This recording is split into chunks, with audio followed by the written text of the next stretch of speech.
दोस्तों, ज्ञानव्यापी मस्जिद में एएसआई के सर्वे के बाद भी हिंदू पक्ष के लिए एलएडीआई इतनी आसान नहीं है। आइए जानते हैं इसके सारे पहलुओं को। कोर्ट के आदेश पर ज्ञानव्यापी मस्जिद का एएसआई सर्वे कराया गया था। एएसआई ने इसकी 839 पन्नों की रिपोर्ट की पेश की है।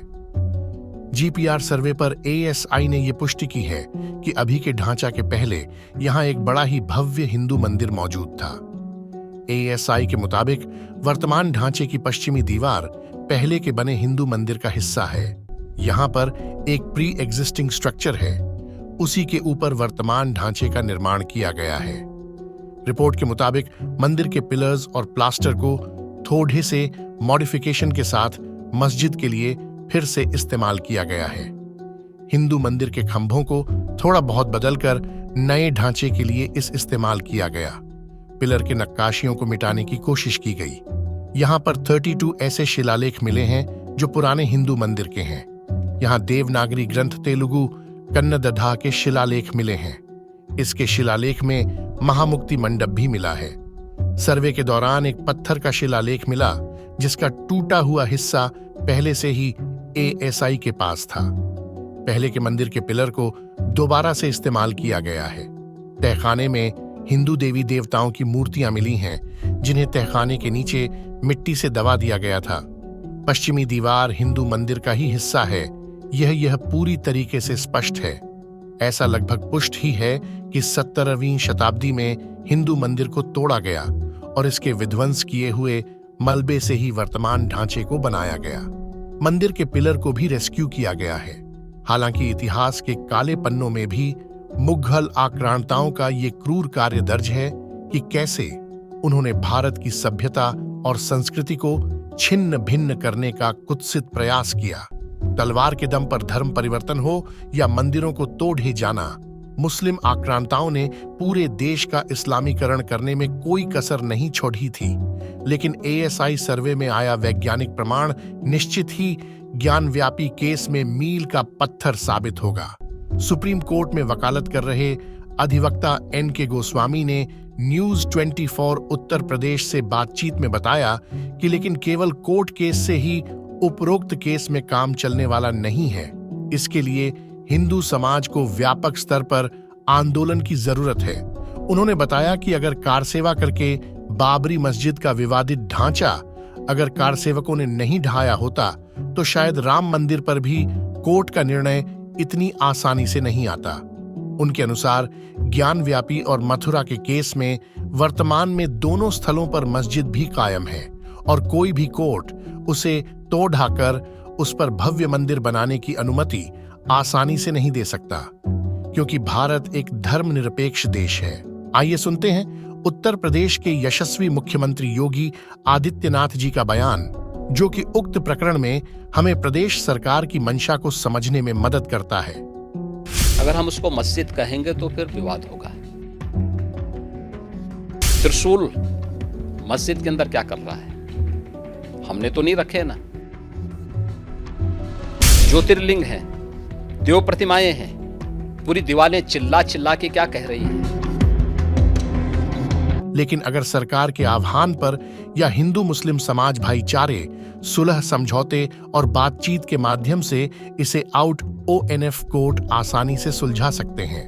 कुछ तथाकथित हिंदू धर्माचार्य जो कैमरा देखते ही हिंदू मुस्लिम करने और आग उगलने लगते हैं तथा जिनकी कथाओं में राम की चर्चा कम और राजनीति तथा हिंदू मुसलमान की चर्चा ज्यादा होती है, उन्हें चाहिए कि सुलह समझौते के माध्यम से ज्ञानव्यापी और मथुरा जन्मभूमि के केस को सुलझाने का प्रयास सरकार को करने दें और मंचों से समाज के बीच में विष वमन करने का प्रयास न करें। यहाँ मेरा सवाल ये है कि तो राष्ट्र बनेगा तो मुसलमान कहाँ जाएंगे? इस पहली बात इनको चला जाना चाहिए था, नहीं गए। अब यहाँ रहें, पर यदुवर और रघुवर के होके रहे, बाबर के होके न रहे। भारत क्या, हम तो पाकिस्तान भी हिंदू राष्ट्र बनवाएंगे। और तुम चिंता मत करो, तुम सिर्फ हमको 4-5 साल का टाइम दो। अगर हम जिंदा रहे तो दूसरे धर्म वाले भी हरी हरी बोलेंगे। प्रॉमिस यू, तुम तो बिल्कुल नहीं रहने दिए जाओगे यहाँ। लेकिन हिंदू राष्ट्र नहीं बना, आई प्रॉमिस यू, तुम तो बिल्कुल नहीं रहने दिए जाओगे यहाँ। काटे जाओगे, गिन गिन के, चुन चुन के काटे जाओगे। जिस मोहल्ले में तुम्हारी मस्जिद होती है, 5 बार स्पीकर पे कहते हो कि उस खुदा के अलावा कोई नहीं है, उस मोहल्ले में रहने वाले भी तो सभी मुस्लिम नहीं हैं, तो वो भी बोलने की क्या जरूरत है? वो भी मत बोलो, वो हमें नहीं सुनना है, तुम्ही को सुनना है ना कि उसके सिवा कोई नहीं, तो तुम अपने घर में बोलो। लेकिन सस्ती लोकप्रियता और खुद को हिंदुओं का सिरमौर साबित करने के चक्कर में कुछ तथाकथित धर्माचार्य जोश में होश खो बैठते हैं। वैसे इस लोकप्रियता को हासिल करने वाले खुद के प्रचार प्रसार के माध्यम से धर्म के नाम पर अपनी दुकान चलाते हैं। आइए सुनते हैं पुरी के पीठाधीश्वर निश्चलानंद सरस्वती ऐसे राजनीतिक संतों के बारे में क्या कहते हैं। मीडिया, राजनेता और व्यापार तंत्र के द्वारा जो उठाए जाते हैं, इन्हीं के द्वारा गिरा दिए जाते हैं। अब भारत में चंद्रा स्वामी जी से कुछ कांड प्रारंभ हुआ। नरसिंह राव ने उठाया था, दलाल बनाया था, तो राजनेताओं के द्वारा, व्यापारियों के द्वारा, मीडिया तंत्र के द्वारा जो बाबा बनाए जाते हैं कथावाचक, इनके द्वारा गिरा दिए जाते हैं। गिराए कब जाते हैं? इनसे सौदा नहीं पड़ता तब। अगर सौदा अंतिम सांस तक पट जाए, कितने भी व्यभिचारी हों, दुराचारी हों, जेल के शिकंजे में नहीं, स्वर्ग में रहते हैं भारत में। मैं उदाहरण देता हूँ। आंध्र में एक साईं बाबा थे, उनके शव को देखने के लिए मनमोहन सिंह जी पहुँचे, सोनिया जी पहुँची या नहीं? वो जेल के शिकंजे में गए क्या? लेकिन उनके कमरे में ऐश आराम की कितनी सामग्रियाँ थी और जीवन काल में क्या क्या होता था, छपता था, मैं तो नहीं जानता। इसका मतलब अंतिम समय तक उन्होंने तीनों तंत्रों से सामंजस्य साध के रखा। आप कितना भी बुरा हो, शासन तंत्र, व्यापार तंत्र, मीडिया तंत्र को कुछ लेना देना नहीं। अगर आप इन तीनों में किसी से भी सामंजस्य साधने में चूक गए तो जेल आपके लिए तैयार। अब उसमें देखिए कांची वाले महाराज, अंत में न्यायालय ने तो उनको निरपराध सिद्ध किया, लेकिन क्या दुर्दशा कर दी। न्यायालय ने अंत में निरपराध सिद्ध किया या नहीं? लेकिन उन पे ऊपर डाका डालने का, व्यभिचार करने का, मरवाने का सारा अभियोग लगा दिया गया। क्यों लगाया? तीनों तंत्रों में किसी तंत्र से अगर सौदा सामंजस्य बैठाने में चूक गए तो जेल में जाने के लिए तैयार रही। इसलिए स्वतंत्रता के पहले इस प्रकार के बाबा कहाँ होते थे? परंपरा से जब व्यक्ति वेश धारण करता था, परंपरा। अच्छा, उस समय भी रावण का बनाया हुआ कौन था कथावाचक? कालनेमी किसके द्वारा बनाया गया था? रावण के द्वारा कथावाचक बनाया गया था। और इतना विमोहक था कि हनुमान जी थोड़ी देर के लिए चपेट में आ गए, भविष्यवाणी बोलने लगा, राम जी विजयी होंगे।